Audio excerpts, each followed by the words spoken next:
Now, the Queen has hosted America's first family at Windsor Castle. Joe Biden is the 13th president Queen Elizabeth has met in her nearly 70-year reign. Yeah, for more on this, we are joined by Nine Honey's royal commentator, Natalie Oliveri. Good morning, Nat. Good morning. I mean, what an occasion.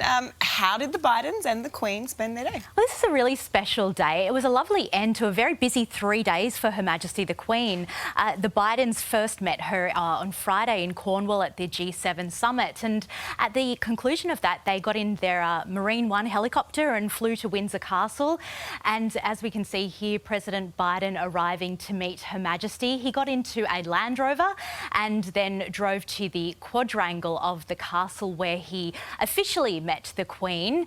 And it was a lovely display. The Royal Guard of Honour, the US National Anthem was played. Then they went inside Windsor Castle to have afternoon tea. And that meeting inside the castle lasted about 40 minutes. It apparently went over schedule by about 10 minutes. So clearly they were having a good time with the Queen.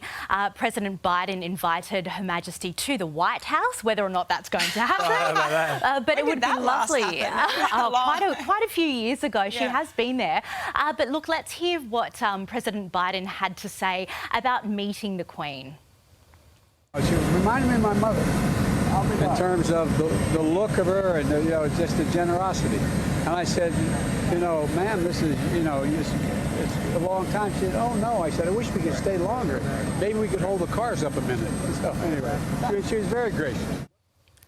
Really? I mean, lovely things comments. that you shouldn't say, probably. We all laughed at that. It's meant to be because she's so lovely. Yeah. That's right. And maternal. And interestingly, President Biden first met the Queen many, many years ago when he was a young senator. And back then, his mother said, do not bow to her. So he didn't. He didn't bow to the Queen. He kept that advice from 40 years ago. So, I mean, a bit brave. But look, he doesn't have to bow to the Queen. I don't think the protocol of presidents is different to it is. He doesn't have to. He Queen. doesn't have to. But we, of course, would bow to the Queen. Yeah, you would anyway. But he clearly loves her. She had a good weekend too. She was cracking jokes at the G7. She was on fire. That big sword. Loving her dress and her outfit. Beautiful. She had a lovely star brooch on there at the meeting with President Biden. But look, that was just a couple of days, just a few hours after Trooping the Colour, the Queen's official birthday celebrations. It was a bit different this year, though. It was really different this year because of COVID. Now, this is actually the second year in a row that Trooping the Colour was held in a scaled-back form. It was held within the quadrangle of Windsor Castle, but it was actually double in size than last year. Last year we saw just about 70 military personnel take part. This time it was around 200.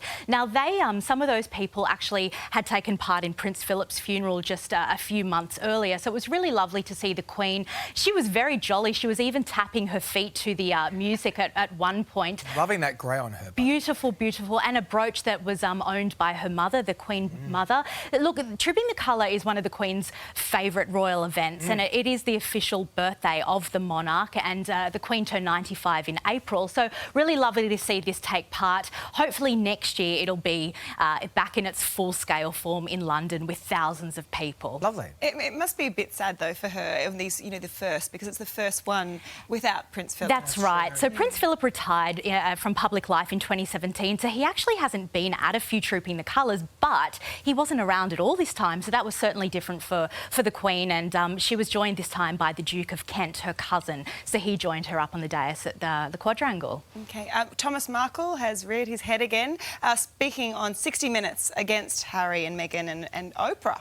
Yeah, this time. Again, Thomas Markle, he just can't stop speaking with the media. And interestingly, he actually criticised Oprah for speaking about the royal family. And he accused Oprah of using Prince Harry and Meghan to further her own TV interests, which is a little bit interesting considering I don't think Oprah needs the publicity. Considering he was doing an interview on television. Again, that's right.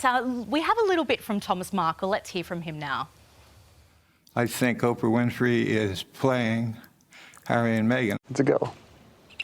Oh, Dad. I think she's using them to build her network. I don't know of anybody that's that cold to do this. And now, like I said, Meghan did it to me, and now Harry's doing it to his father. And Thomas Markle said that people have more compassion for axe murderers than what the couple have for him. He also holds out having hopes of meeting his new granddaughter, Lilibet Diana, which can't imagine that will happen anytime soon. But it was very sad to hear Thomas Markle speaking, I have to say, because those family rifts are just getting even wider, I think. Some self-reflection is probably needed there. But there is a new series which is looking at the life of Princess Diana, which sounds interesting. Yes, so this is actually a 9 Honey video series that we've just great. launched because it marks 60 years this year of Princess Diana. She would have turned 60 on July the 1st. So we've brought together a really interesting panel of royal experts to talk about Diana's life and legacy, looking at some of those key moments from her life, including her relationship with her sons, Princes William and Prince Harry, who are due to reunite for a statue unveiling in July. So a really interesting viewing, and we have all the details and all the videos at 9honey.com.au. Fabulous Excellent. stuff. Great watch. Thanks, Nat. Thank you. Thanks, Nat.